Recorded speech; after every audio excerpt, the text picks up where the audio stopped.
বন্ধুরা, stock market থেকে বড় প্রফিট কামানোর জন্য আপনাকে অপরচুনিস্টিক হতেই হবে। মানে যে কোনো টোটাল মার্কেট নেগেটিভ সেন্টিমেন্টের জন্য যদি আপনার কাছে কোনো কোম্পানি থাকে যে কোম্পানির বিজনেস মডেলে কোনো প্রবলেম নেই, শুধুমাত্র ওভারঅল মার্কেট সেন্টিমেন্টের জন্য কোম্পানিটা ডিসকাউন্টে এসছে, এবং লং রানে যদি আপনার কোম্পানিতে কোনো ছোটোখাটো প্রবলেম চলেও আসে সেটাকে ট্যাকেল করার মতন ক্ষমতা বা অ্যাডভান্টেজ যদি আপনার কোম্পানির মধ্যে থাকে, এরকম টাইপের কোম্পানি যে কোনো কারণে ডিসকাউন্টে আসলে সেখানে আমাদের অপরচুনিটি হিসেবে ইউজ করা উচিত। তাহলেই আপনি লং টার্মে গ্রেট কোম্পানি থেকে সাস্টেনেবল বেসিসে একটা ভালো পারফরমেন্সের ট্র্যাক রেকর্ড গেইন করতে পারবেন। আর আজকের ভিডিওতে ডোনাল্ড ট্রাম্পের একদম ভেরি রিসেন্টলি কিছু নেগেটিভ সেন্টিমেন্টের জন্য যে ফাইনালি ট্যারিফের নিউজের কারণে টোটাল মার্কেট নেগেটিভে রয়েছে, আর এই নেগেটিভ মার্কেট সেন্টিমেন্টে কোন টাইপের কোম্পানিগুলোর উপর আমাদের ফোকাস রাখা উচিত, এরকম টোটাল 5টা কোম্পানি, যেই প্রত্যেকটা কোম্পানি বাছাই করার সময় আমি 3টে পয়েন্টস মাথায় রেখে কোম্পানিগুলোকে বাছাই করেছি। যেই 3টে কোম্পানির ইন্ডাস্ট্রির গ্রোথের আউটলুক গ্রেট হতে হবে এবং কোম্পানিগুলোর ভ্যালুয়েশনের সাথে কোম্পানির রিটার্ন রেশিও একটা পারফেক্ট পজিশনে থাকতে হবে। মানে কোম্পানিগুলো রিজনেবল ভ্যালুয়েশনও থাকবে এবং কোম্পানির রিটার্ন রেশিও ইন্ডাস্ট্রির একটা স্ট্যান্ডার্ড পজিশন মেনটেন করবে, এবং তার সাথে কোম্পানিগুলো ভবিষ্যতে যেন ইন্ডাস্ট্রির আউটলুকের সাথে এই ইন্ডাস্ট্রি যে তুলনায় গ্রোথ করবে কোম্পানিগুলোর সেটার তুলনায় কিছুটা হলেও এক্সট্রা অর্ডিনারি গ্রোথের অপরচুনিটি বা অ্যাডভান্টেজ যেন কোম্পানিগুলোর মধ্যে থাকে, সেরকম ভাবেই 5খানা কোম্পানি বাছাই করেছি। যদিও এর মধ্যে একটি স্মল ক্যাপ কোম্পানিকেও আমি সিলেকশনে রেখেছি, কারণ কোম্পানিটা আমার ততটাই কনফিডেন্স রয়েছে, এবং এর মধ্যে এরকম একটা কোম্পানিকে রেখেছি যে কোম্পানিটা সবার ফার্স্টেই ডিসকাস করব, যে কোম্পানি ইউএস মার্কেটে 10 থেকে 12% এক্সপোজার অবশ্যই রাখে, কিন্তু যতটা না কোম্পানির রেভিনিউ অথবা বটম লাইনে ট্যারিফের জন্য নেগেটিভ ইম্প্যাক্ট আসার কথা, তার তুলনায় অতিরিক্ত পরিমাণে কোম্পানি ডিসকাউন্টে এসেছে, এবং কোম্পানি ইউএস মার্কেটে এক্সপোজার রাখলেও টোটাল ইউরোপিয়ান মার্কেট এমনকি টোটাল ডোমেস্টিকের সাথে গ্লোবাল মার্কেটে কোম্পানি মার্কেট লিডিং পজিশনে রয়েছে। যে কারণে আমার মনে হয় এই প্রত্যেকটা কোম্পানিকে আপনারা রিকমেন্ডেশন হিসেবে না নিয়ে ভালো করে চেক আউট করে দেখুন, অবশ্যই আপনাদের পছন্দ হতে পারে। এবং এই কোম্পানিগুলো শুধু শর্ট টার্মে 1 মাস বা 3 মাস বা 6 মাসের ভিউ না রেখে আমি মনে করি লাইফ টাইম যদি আপনি ভিউ রাখেন, লাইফ টাইম বলতে মিনিমাম 10-12 বছর, তাহলেও কোনো রকম ভয়ের টেনশনের ডিসিশন আমার মনে হয় এই কোম্পানিগুলোতে আসবে না, বা যে কোনো কিছু মার্কেটে এদিক ওদিক হয়ে গেলেও আপনি আরামসে রাতের ঘুম ঘুমোতে পারবেন, ঘুম আপনার নষ্ট হবে না, এবং মার্কেটকে আউট পারফরমেন্স করার মতন ক্ষমতাও কোম্পানিগুলো কারেন্ট প্রাইসে বা কারেন্ট ভ্যালুয়েশনে আমার মনে হয় দেখা যেতে পারে। যদিও কোনো ধরনের বাই অথবা সেল রেকমেন্ডেশন হিসেবে ভিডিওটিকে নেবেন না। আর যদি লাইভ মার্কেটের আপডেট পেতে চান অবশ্যই ফেসবুক পেজ ফলো করে নেবেন, এই ভিডিওর ডেসক্রিপশনে আপনারা ফেসবুক পেজের লিঙ্ক পেয়ে যাবেন। তো সবার প্রথম কোম্পানি আমি আপনার সাথে স্ক্রিন রেকর্ডিং শেয়ার করলাম, কোম্পানির নাম বালকৃষ্ণ ইন্ডাস্ট্রি। এই কোম্পানি ডোমেস্টিক মার্কেটে তথা টোটাল গ্লোবাল মার্কেটে US, European market, Japanese market, Chinese market সব জায়গাতে বিজনেস এক্সপোজার রাখে, এবং গ্লোবাল মার্কেটে লার্জেস্ট সাইজের যে টায়ারগুলো হয়ে থাকে, ট্রাক্টরে যে টায়ারগুলো ইউজ হয়ে থাকে, বা বড় বড় ট্র্যাক বা ট্রলিতে যে সমস্ত টায়ারগুলো ইউজ হয়ে থাকে, বা রেসিং কারে যে সমস্ত টায়ার ইউজ হয়ে থাকে, এই ইন্ডাস্ট্রিতে কোম্পানির কাছে ইন্ডাস্ট্রির একদম মার্কেট লিডিং পজিশনও রয়েছে, বেশ কিছু অ্যাডভান্টেজও রয়েছে, এবং ভালো পরিমাণে হিস্ট্রি ট্র্যাক রেকর্ড এবং ভবিষ্যতের গ্রোথের অপরচুনিটি কোম্পানিতে রয়েছে। যে কারণে আমি মনে করি কোম্পানিটা যে হিসেবে ডিসকাউন্টে চলে এসেছে আমার মনে হয় এই লেভেল থেকে অ্যানালাইসিস করা যেতে পারে। তো আপনারা স্ক্রিনের উপর দেখতে পাচ্ছেন কোম্পানির মার্কেট ক্যাপ কত রয়েছে, একদম মিড রেঞ্জের কোম্পানি 45,000 কোটি, আর টপের থেকে ডিসকাউন্টে 52 হাই বানিয়েছিল 3,162, সেখান থেকে একটা ভালো ডিসকাউন্টে কোম্পানি 2,300-তে চলে এসেছে, আর কোম্পানির অল টাইম হাই ছিল 3,300 সামথিং কিছু হবে, তো ভালো পরিমাণে ডিসকাউন্টে রয়েছে। পিই রেশিও হিসেবে যদি আপনি দেখেন তাহলে বর্তমানে 31-এর পিই রেশিও ডিমান্ড করছে, আর যদি আপনি পিই মিডিয়ান পিইতে আসেন 3 বছরের মিডিয়ান পিই রয়েছে 34, 5 বছরের মিডিয়ান পিই রয়েছে 32.7। তো 3 বছর এবং 5 বছরের মিডিয়ান পির তুলনায় কোম্পানি সুপার পিই রেশিও ডিমান্ড করছে। হ্যাঁ, পিই জি রেশিও কোম্পানির এখানে একটু হাই লাগছে, কারণ এই টোটাল ইন্ডাস্ট্রিটাই মানে কোম্পানিটাই গ্লোবাল মার্কেটের উপর ডিপেন্ড করে, আর গ্লোবাল মার্কেট সেন্টিমেন্ট একটু নেগেটিভে রয়েছে। রিটার্ন রেশিও হিসেবে বিশাল ভালো বলবো না, আবার খারাপও বলবো না, অ্যাভারেজের থেকে একটু বেশি, ওই 16-17% রিটার্ন জেনারেট করে। রিটার্ন অন ক্যাপিটাল এমপ্লয়েড এবং রিটার্ন অন ইকুইটি সব সুপার পজিশন। এবং যদি আপনি কোম্পানির ডেট টু ইকুইটি দেখেন একদমই ম্যানেজেবল রয়েছে, 0.31 কোম্পানির ডেট টু ইকুইটি রেশিও, এবং ইন্ডাস্ট্রির পির সাথে কম্পেয়ার কোনো লাভ নেই, কারণ এই কোম্পানি ইন্ডাস্ট্রির market leader. Profit and loss স্টেটমেন্টে হিস্ট্রি ট্র্যাক রেকর্ড দেখতে পাচ্ছেন, 3,700 কোটি থেকে কন্টিনিউ কোম্পানির সেলসকে গ্রোথ করে অলমোস্ট লাইফ টাইম হাইয়ের আশেপাশে রয়েছে, হাইয়ের আশেপাশে না, অ্যাকচুয়ালি হাইয়েস্টই পোস্ট করে আছে রেভিনিউ, কোনো ডাউনসাইড নেই, এবং অপারেটিং প্রফিট মার্জিন 20 থেকে 25% মেনটেন করতে সক্ষম, বর্তমানে 22% রয়েছে।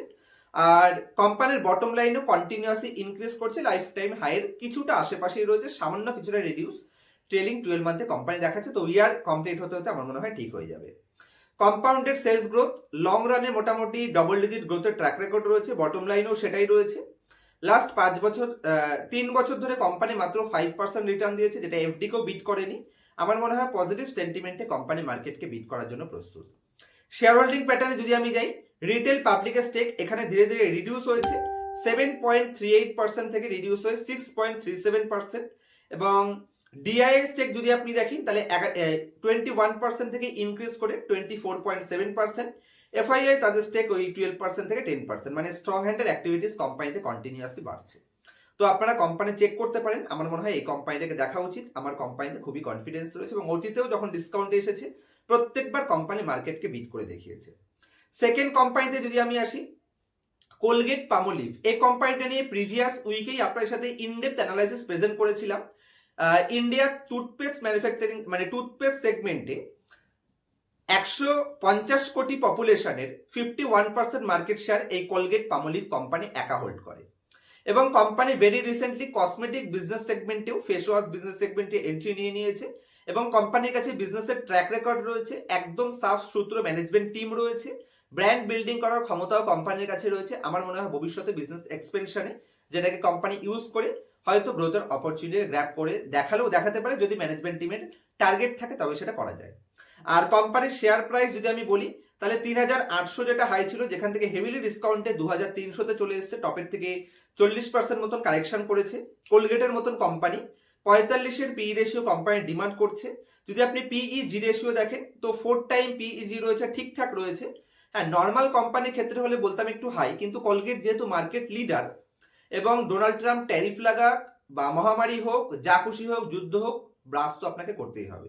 তো যে কারণে টুথপেস্টের ডিমান্ড কিন্তু কমবে না। 100% আরও সি জেনারেট করে, তো 80% আরও ই জেনারেট করে, কোনো ডাউট কোম্পানিতে নেই। ডেট ফ্রি কোম্পানি, 0.04 কোম্পানির ডেট টু ইকুইটি রেশিও রয়েছে, সবকিছুই পারফেক্ট পজিশন। কোম্পানির সেলস যদি আপনি দেখেন, লাইফ টাইম হাইয়েস্ট সেলসই রয়েছে এবছর, ট্রেলিং 12 মান্থে সামান্য কিছু রিডিউস হচ্ছে, ইয়ার কমপ্লিট হতে হতে FY 26-এও যদি আমি দেখি ডেফিনেটলি হাই করে দেবে, এ নিয়ে কোনো ডাউট নেই। আর net profit company continue increase করছে, একই লেভেল কন্টিনিউ হাই করছে, এবং লাইফ টাইম হাইয়েস্টের আশেপাশে। আর স্টক টপের থেকে ডিসকাউন্টে রয়েছে। খুব একটা গ্রোথ কোম্পানিতে না থাকলেও ইন্ডিয়ার গ্রোথ স্টোরিতে যদি আপনি বিলিভ রাখেন, ইন্ডিয়া গ্রোথ করলে কোম্পানির শেয়ার প্রাইস ঠকাবে না, কারণ কোম্পানি 51% মার্কেট শেয়ার ক্যাপচার করে, এবং ব্র্যান্ড বিল্ডিং কোম্পানি ফোকাস করে। ব্যালেন্স শিটে ক্যাশ রিচ কোম্পানির, ডেট নেই বললেই চলে। ফিক্সড অ্যাসেট গ্রোথ না হলেও চলবে, কারণ কোম্পানি এক্সপেনশন মোডে সেরকম একটা নেই। রিটেল পাবলিকের স্টেক এখানে 18% 19% রয়েছে। ডিআইআই এখানে তাদের স্টেককে 5% থেকে ইনক্রিজ করে অলমোস্ট দুগুণ করে ফেলেছে, 9.34%। এফআইআই 24% স্টেক ছিল, সেটাকে 4% রিডিউস করে 20% করেছে। সমস্ত স্টেক এখানে ডিআইআই মানে ডোমেস্টিক ইনস্টিটিউশন ইনভেস্টররা পারচেস করেছে। তো আমার মনে হয় কোম্পানিটাকে আপনারা চেক আউট করতে পারেন। আমার তো খুবই পছন্দের কোম্পানি। ইনডেপথ অ্যানালাইসিস আমার মেইন চ্যানেলে দেওয়া রয়েছে, প্রিভিয়াস উইকেই আমি তৈরি করে দিয়েছিলাম এই কোম্পানি নিয়ে ভিডিও। যদি আমি 3 নম্বর কোম্পানির মধ্যে আসি, আমার পোর্টফোলিওর কোম্পানি, যে কারণে আমার ডিসিশন কিছুটা বায়াসড হতে পারে। কোম্পানির ভ্যালুয়েশন সস্তা বলবো না, মানে পিই রেশিওর দিক থেকে দেখতে গেলে মনে হচ্ছে ভ্যালুয়েশন হাই, কিন্তু পিই জি দিয়ে যদি আমি দেখি, কারণ কোম্পানির প্রফিট কি হিসেবে গ্রোথ করছে তার উপর ডিপেন্ড করে যে আপনি কতটা পিই ডিমান্ড করবেন। তো পিই জি রেশিও কিন্তু এই 120-এর পিই রেশিও সাপোর্ট করছে। এই কোম্পানির বিজনেস মডেল আশা করছি আপনারা সকলে জানেন। আমি এই লাস্ট 3 মাসের মধ্যে 3বার কোম্পানিটা ডিসকাস করেছি। আবার কেন ডিসকাস করছি? কারণ এরকম টাইপের কোম্পানি নেগেটিভ সেন্টিমেন্টে অপরচুনিটি ক্রিয়েট করে। যদিও আপনার ফিনান্সিয়াল অ্যাডভাইজারের সাথে কনসাল্ট করে নেবেন ডিটেল জানার জন্য, কারণ এক্সপোজার মেনটেন করবেন, 3 থেকে 4%-এর বেশি অ্যালোকেশন দেবেন না। যদিও লার্জ ক্যাপ কোম্পানি আমার মনে হয় ঠকাবে না, কনজামশন ডিপেন্ড কোম্পানি, এবং জিএসটি কাটার বেনিফিটে কোম্পানি পেয়ে যাবে, কারণ জিএসটিতে 18% থেকে রিডিউস করে 12% ট্যাক্সে আসছে। তো ডেফিনেটলি আমার মনে হয় ভবিষ্যতে পজিটিভ হবে। আর 1000 টাকার মধ্যে যে সমস্ত লাক্সারি প্রোডাক্ট বা অ্যাপিয়ারেল বিজনেস সেগমেন্ট, সেখানে জিএসটি রিডিউস হবে। আর জুডিওর দেখবেন ওই 1000-1200-র মধ্যেই কিন্তু রেঞ্জ থাকে। তো আমার মনে হয় একটা stable position high growth industry থেকে মেনটেন করে। তো কোম্পানির যদি আপনি ডিমার্টের সাথে এই কোম্পানিকে কম্পেয়ার করেন, তো ডিমার্টের মতন সেম বিজনেস মডেল, কিন্তু ডিমার্টের কাছে নিজের ব্র্যান্ড না থাকলেও এই কোম্পানির কাছে নিজের কিছু ব্র্যান্ড রয়েছে, সে ব্র্যান্ড বিল্ডিংও কোম্পানি ফোকাস করছে এবং তার সাথে টাটা গ্রুপের ম্যানেজমেন্ট কোম্পানিকে ম্যানেজ করে, তো কোনো অসুবিধা নেই। Market cap large cap company 1,89,000 crore, তো 2 lakhs এর আশেপাশে, তো কোনো ভয় নেই। টপের থেকে একটা ডিসকাউন্টও চলে এসেছে, 8,300 হাই ছিল, সেখান থেকে 5,300, 3,000 ডিসকাউন্টে পাচ্ছেন। 120 পিই রেশিও, কোম্পানির পিইজি দেখুন 0.88, মানে 120 পিই ডিমান্ড করার যোগ্যতা কোম্পানি রয়েছে। আর রিটার্ন রেশিওতে দেখুন ইন্ডাস্ট্রির হাইয়েস্ট লেভেল, 1,90,000 crore মার্কেট ক্যাপে এসেও কোম্পানির 30% আরওসিই আরওই ডিমান্ড করতে সক্ষম। এবং যদি আপনি কোম্পানির গ্রোথের ট্র্যাক রেকর্ড দেখেন, লাস্ট 3 বছরে কোম্পানি 137% তার বটম লাইনকে গ্রোথ করেছে, আপনারা স্ক্রিনের উপর দেখতে পাচ্ছেন, স্ক্রিন রেকর্ডিং শেয়ার করা আছে। আর লাস্ট 3 বছরে কোম্পানি 56% টপ লাইন গ্রোথ করে দেখিয়েছে, টপের থেকে কোম্পানি ভালো পরিমাণে 22-23% ডিসকাউন্টে রয়েছে। রিটার্ন রেশিও কন্টিনিউয়াসলি ইনক্রিজ করছে, 13% রিটার্ন অন ইকুইটি থেকে গ্রোথ করে 17%, সেখান থেকে 26%, সেখান থেকে গ্রোথ করে 30%। কোম্পানি যদি আপনি টপ লাইনের গ্রোথের ট্র্যাক রেকর্ড দেখেন, তাহলে দেখুন 20, 21, 23, 32, 83, 50, 38 সুপার গ্রোয়িং ইন্ডাস্ট্রি থেকে বিলং করছে এবং কোম্পানি ব্র্যান্ড বিল্ডিংয়েও ফোকাস করছে। এবছর এই FY26-এ কোম্পানি 250 খানা নতুন স্টোর অ্যাডিশনের প্রমিস করেছে, যেটার কারণে ভবিষ্যতেও এই লেভেলের গ্রোথ আমার মনে হয় মেনটেন করতে সক্ষম হবে। আমি তো কোম্পানি নিজে হোল্ড করি, যে কারণে আমার কনফিডেন্স একটু বেশি। আপনারা আমার দ্বারা ইনফ্লুয়েন্স হবেন না, নিজেরা আপনার অ্যাডভাইজারের সাথে কনসাল্ট করে তারপর ডিসিশন নেবেন। কোম্পানির ফিক্সড অ্যাসেট দেখুন কন্টিনিউ ইনক্রিজ করছে এবং সিডাব্লিউআইপি লাস্ট 5 বছরে কোম্পানির সব থেকে হাইয়েস্ট লেভেল সিডাব্লিউআইপি মেনটেন করছে। শেয়ার হোল্ডিং প্যাটার্নে যদি আমি আসি, রিটেল পাবলিকের স্টেক 21% থেকে 26%, এবং 21 থেকে 26%। আচ্ছা, এখানে রিটেল পাবলিক অ্যাকচুয়ালি বাড়েনি, এখানে এইচএনআই স্টেক বেড়েছে, তো কোনো অসুবিধা নেই। আর যদি আপনি ডিআইআই এবং এফআইআই দেখেন, তাহলে ডোমেস্টিক ইনস্টিটিউশনাল ইনভেস্টর মানে মিউচুয়াল ফান্ড হাউসগুলো কন্টিনিউ শেয়ার পারচেস করছে এবং এফআইআই তাদের স্টেক এখান থেকে সামান্য রিডিউস করেছে। আর যতটা রিডিউস হয়েছে সমস্ত স্টেক এখানে স্ট্রং হ্যান্ডের কাছেই গেছে, রিটেল পাবলিকের কাছে আসেনি। তো আমার মনে হয় কোম্পানিটাকে চেক আউট করা উচিত। গ্রোয়িং ইন্ডাস্ট্রি থেকে কোম্পানি বিলং করে আর ইন্ডিয়া গ্রোথ স্টোরিতে পুরো একদম সুপার পজিশনে কোম্পানি ফিট বসে। নেক্সট কোম্পানিতে যদি আমি আসি, সেটা হচ্ছে প্রকাশ পাইপ, একদমই স্মল ক্যাপ কোম্পানি, যদিও স্টেবল মানে লাইফ লং হোল্ডিং এর জন্য এই কোম্পানিটাকে আমি এই কারণেই সিলেকশন করেছি, কারণ কোম্পানির গ্রেট ম্যানেজমেন্ট টিম এবং যেই ইন্ডাস্ট্রি থেকে বিলং করে, ইন্ডিয়া যত গ্রোথ হবে, যতদিন পর্যন্ত ডেভেলপ কান্ট্রিতে পরিণত না হচ্ছে, আমার মনে হয় এই ইন্ডাস্ট্রি গ্রোথ করবে। কোম্পানি পাইপিং ইন্ডাস্ট্রি থেকে বিলং করে, এইচএনআই পোর্টফোলিওতে ডলি খান্নার পোর্টফোলিওতে এই কোম্পানি রয়েছে এবং তার সাথে মুকুল আগরওয়ালের দুজন সাকসেসফুল ইনভেস্টরের পোর্টফোলিও কোম্পানি রয়েছে এবং তাদের স্টেককে তারা মেনটেন করছে এবং বেশ বছর ধরে হোল্ড করছে। এবং টপের থেকে কোম্পানি অলমোস্ট 50% ডিসকাউন্টে চলে এসেছে। 667 যে কোম্পানির হাই ছিল, সেখান থেকে 328 কোম্পানি ট্রেড করছে। এবং ফ্লেক্সিবল প্যাকেজিং বিজনেস সেগমেন্ট, এই দুটো মেইন কোম্পানির বিজনেস, পিভিসি, সিপিভিসি এবং ইউপিভিসি পাইপ ম্যানুফ্যাকচারিং করে, হাই গ্রোথিং ইন্ডাস্ট্রি। এবং তার সাথে ফ্লেক্সিবল প্যাকেজিং, এই ইন্ডাস্ট্রিও কিন্তু গ্রেট গ্রোথ করবে। ইন্ডিয়া যত বিজি লাইফস্টাইলে যাবে এই কোম্পানি ভালো করবে বলে আমার মনে হয়। মাত্র 11 পিই রেশিও ডিমান্ড করছে, রিটার্ন রেশিও হিসেবে 20% আরওই ডিমান্ড করে এবং 27%-এর আশেপাশে কোম্পানি আরওসিই ডিমান্ড করে। Debt free company, debt to equity 0.09, PEG ratio মাত্র 0.5। ইন্ডাস্ট্রি যেখানে 23-24 পিই ডিমান্ড করে, তার এগেন্স্টে এই কোম্পানি মাত্র 11 পিইতে ট্রেড করছে। আর কোম্পানি যদি আপনি টপ লাইনের গ্রোথ দেখেন, continue history track record maintain করে, লাইফ টাইম হাইস্ট গ্রোথও রয়েছে। বটম লাইনও সেম সাইন, সামান্য কিছুটা রিডিউস হয়েছে কারণ কোম্পানির আদার ইনকাম কিছুটা কমেছে। তো এসব লং টার্মে কোনো প্রবলেম আসবে বলে আমার মনে হচ্ছে না। অবশ্যই গ্রেট কোম্পানি লিস্টে এই কোম্পানিটা রাখতে পারেন। ছোট কোম্পানি হলো কোম্পানিতে আমার যথেষ্ট কনফিডেন্স রয়েছে।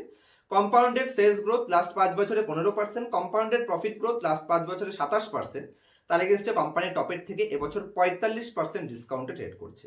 রিটার্ন রেশিও 20%-এর উপরে কন্টিনিউয়াসলি হিস্ট্রির বাম্পার ট্র্যাক রেকর্ড মেনটেন করে।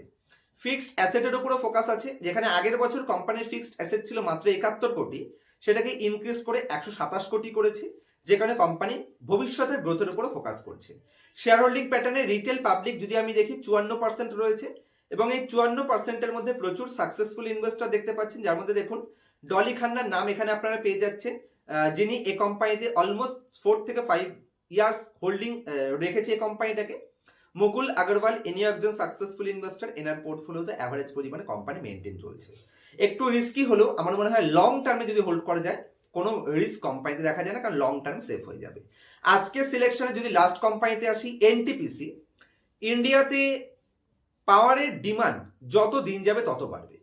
এসি থেকে শুরু করে, ফ্রিজ থেকে শুরু করে, বা যত নতুন স্কুল কলেজ অফিস আদালত প্রত্যেকটা জায়গাতে পাওয়ারের প্রয়োজন হবে। তার সাথে ডেটা সেন্টার ইন্ডিয়াতে বুম করছে। তো প্রত্যেকটা জিনিস পাওয়ার ইন্ডাস্ট্রি থেকে ডাইরেক্টলি এবং ইনডাইরেক্টলি লিঙ্ক রয়েছে। ইন্ডিয়াকে গ্রোথ করতে হলে পাওয়ার ইন্ডাস্ট্রিতে ডিমান্ড আসবে। বর্তমানে ইন্ডিয়ার পাওয়ার কনজাম্পশন যদি আমি ক্যাপাসিটি দেখি, যেটা 250 গিগাওয়াটের আশেপাশে, আর 2032-এর মধ্যে সরকারের টার্গেট রয়েছে এটাকে 500 গিগাওয়াট ক্রস করবে, কারণ সেই পরিমাণে ডিমান্ডের আউটলুক এই ইন্ডাস্ট্রিতে রয়েছে। আর এনটিপিসি লিমিটেড এবছরই 95,000 কোটি টাকা ফ্রেশ দুটো এমওইউ সাইনের মাধ্যমে কোম্পানি ইনভেস্টমেন্টের ডিমান্ড ইনভেস্টমেন্টের প্রমিস করেছে এবং অলরেডি সেটার ক্যাপেক্স স্টার্ট হয়ে গেছে। তো আমার মনে হয় কোম্পানি ভবিষ্যতের জন্য প্রস্তুত হচ্ছে। সেটা গ্রিন এনার্জি বলুন বা থার্মাল এনার্জি বলুন, দু জায়গাতেই কোম্পানি এক্সপোজার রাখে। লার্জ ক্যাপ কোম্পানি 3,25,000 কোটি মার্কেট ক্যাপ ডিমান্ড করে, যে কারণে একদমই সেফটি প্রোভাইড করে। মাত্র 13 পি রেশিওতে রয়েছে এবং কোম্পানির টপ রয়েছে 448, সেখান থেকে ডিসকাউন্টে 336 প্রাইসে ট্রেড করছে। রিটার্ন রেশিও কোম্পানির 12% রিটার্ন অন ইকুইটি রয়েছে এবং 10%-এর আশেপাশে return on capital employed generate করছে। রিটার্ন অন ক্যাপিটাল এমপ্লয়েড এই কারণেই বেশি, কারণ কোম্পানি ক্যাপেক্স করছে এবং সেখানে কোম্পানির ম্যাক্সিমাম টাকাটা ইনফ্লো হয়ে রয়েছে। ভবিষ্যতে সেখান থেকে যখন কোম্পানি রিভার্ট পাবে, ডেফিনেটলি কোম্পানির রিটার্ন রেশিওকে ইনক্রিজ করতে সক্ষম হবে। ডেট টু ইকুইটি একটু হায়ার রেঞ্জে রয়েছে, যেটা বললাম কোম্পানি 95,000 কোটি টাকার ক্যাপেক্স এবছর কমপ্লিট করছে। নেক্সট 1-1.5 বছরের মধ্যে 2027-এর মধ্যে টার্গেট রয়েছে, যে কারণে ডেট টু ইকুইটি একটু হাই রয়েছে। পিইজি রেশিও 1.6 পারফেক্ট পজিশনে রয়েছে কোম্পানির। যদি আমি পিএনএল স্টেটমেন্টে আসি, কন্টিনিউ হিস্ট্রির গ্রোথের ট্র্যাক রেকর্ড আপনারা স্ক্রিনের উপর দেখতে পাচ্ছেন। Life time high sales post করে আছে, অপারেটিং প্রফিট মার্জিন মেনটেন করতে সক্ষম রয়েছে এবং ভবিষ্যতে যে নতুন প্ল্যানগুলো ওপেন করছে বা নতুন যে ক্যাপেক্স করছে সেখান থেকেও সেলস বাড়বে। আর net profit company life time highest maintain করছে। স্টক প্রাইস টপের থেকে ডিসকাউন্টে রয়েছে 19%, টপের থেকে ডিসকাউন্ট। আর অ্যাভারেজ 20 থেকে 22%-এর হিস্ট্রির কন্টিনিউ লাস্ট 10 বছরের রিটার্নের ট্র্যাক রেকর্ড কোম্পানি মেনটেন করে। ফান্ডামেন্টালি বা স্ট্রাকচারে কোনো প্রবলেম নেই। শেয়ার হোল্ডিং প্যাটার্নে রিটেল পাবলিকের স্টেক মাত্র 3% রয়েছে, আর সেখানেও যদি আপনি ডিআইআই স্টেক দেখেন 27-28% ডিআইআই মেনটেন করছে। এফআইআইও কোম্পানিতে অ্যাভারেজ স্টেক মেনটেন করছে। তো আমার মনে হয় এনটিপিসি লিমিটেড কোম্পানিটাকে চেক আউট করা উচিত। এই কোম্পানিতেও গ্রোথের একটা অপরচুনিটি কোম্পানির মধ্যে দেখা যাচ্ছে। আর বাল্কিস্টো ইন্ডাস্ট্রিতে আমি সবার আগেই আপনার সাথে ডিসকাস করেছি। তো এই 5খানা কোম্পানি আমার মনে হয় ইন্ডিয়ার গ্রোথ স্টোরির সাথে ডাইরেক্টলি লিঙ্ক রয়েছে এবং বাল্কিস্টো ইন্ডাস্ট্রি ইউএস মার্কেটের উপর কিছুটা এক্সপোজার রাখলেও আমার মনে হয় না যে কোম্পানিতে ট্যারিফের জন্য কোনো নেগেটিভ ইম্প্যাক্ট পড়বে, কারণ মাত্র 10 থেকে 12% ইউএস এর উপর ডিপেন্ড করে। আর কোম্পানির কাছে অ্যাডভান্টেজও রয়েছে, চাইলে কোম্পানির প্রাইস হাইকিং নিতে পারবে। তো এই কোম্পানিগুলোকে চেক আউট করুন। আর যদি এখনো আমার মেইন চ্যানেলের মেম্বারশিপ আপনারা না নিয়ে থাকেন, মান্থলি 2টো করে এক্সক্লুসিভ ভিডিও এনজয় করতে এবং প্রত্যেক মাসে একটি করে লাইভ প্রোগ্রামে গুগল মিটের মাধ্যমে ডাইরেক্টলি আমার সাথে আপনার ডাউট অথবা কনফিউশন দূর করতে চাইলে মাত্র 119 টাকার বিনিময়ে মান্থলি সাবস্ক্রিপশন নিতে পারেন। 2টো করে এক্সক্লুসিভ ভিডিও এনজয় সেখানে আপনি করতে পারবেন এবং মনের ডাউট আমার সাথে ডাইরেক্টলি ফেস টু ফেস আপনি ক্লিয়ার করতে পারবেন ভিডিও কলে, যেখানে গুগল মিটের মাধ্যমে আমাদের প্রত্যেক মাসে একটি করে মিট আপ হয়ে থাকে। আর advance level analysis, basic analysis personal ক্লাসে শিখতে চাইলে স্টক সিলেকশন কোথা থেকে করবেন, কোনো কোম্পানি ডেটা চুরি করছে বা ম্যানেজ করছে কিনা, কোনো কোম্পানি তার সাইকেলের কোন পজিশনে রয়েছে, stealth phase, awareness phase, momentum phase, blow up phase, burning phase, এই ফেজগুলোর মধ্যে কোন ফেজে আপনার কোম্পানি রয়েছে, কি করে আইডেন্টিফাই করবেন যে মার্কেট নেগেটিভ সেন্টিমেন্টে আপনার কোম্পানিতে কতটা রিস্ক রয়েছে, বা বুল মার্কেটে আপনার কোম্পানি মার্কেট বুল ট্রেন্ডে গেলে আপনার কোম্পানি কেন বুল ট্রেন্ডে নাও যেতে পারে, এই সমস্ত পয়েন্টস একদম বেসিক থেকে শুরু করে এক্সট্রিমলি অ্যাডভান্স ভ্যালুয়েশন পর্যন্ত পার্সোনাল ক্লাসে যদি আপনি শিখতে ইন্টারেস্টেড রয়েছেন, মার্কেট নিয়ে সিরিয়াস রয়েছেন, আর যদি আপনার শর্ট টার্মে future trading, option trading, intraday trading করে 1 বছরের ধনী হওয়া বা কোটিপতি হওয়ার স্বপ্ন থাকে, তাহলে তো আপনি এসেছেনই ভুল চ্যানেলে। অ্যাকচুয়ালি স্টক মার্কেট শিখতে চাইলে এবং ইনডেপথে ঢুকে মার্কেট অ্যানালাইসিস শিখতে চাইলে, বড় ক্যাপিটাল ইনভেস্ট করেছেন কিন্তু মার্কেট সম্পর্কে জানেন না, তাহলেই পার্সোনাল ক্লাসে এনরোল করবেন। ক্লাসের জন্য স্ক্রিনের উপর দেওয়া মোবাইল নাম্বারে কন্ট্যাক্ট করবেন। দেখা হবে নেক্সট ভিডিওতে কোনো ইনফরমেটিভ টপিকের সাথে। এই কোম্পানিগুলো রিলেটেড অথবা stock, bond, mutual fund related যদি কোনো কোশ্চেন থাকে অবশ্যই কমেন্ট সেকশনে আপনার কোশ্চেন দিতে পারেন। আপনার কোশ্চেনের বেস্ট অ্যান্সার আমার তরফ থেকে দেওয়ার চেষ্টা করব। দেখা হবে নেক্সট ভিডিওতে।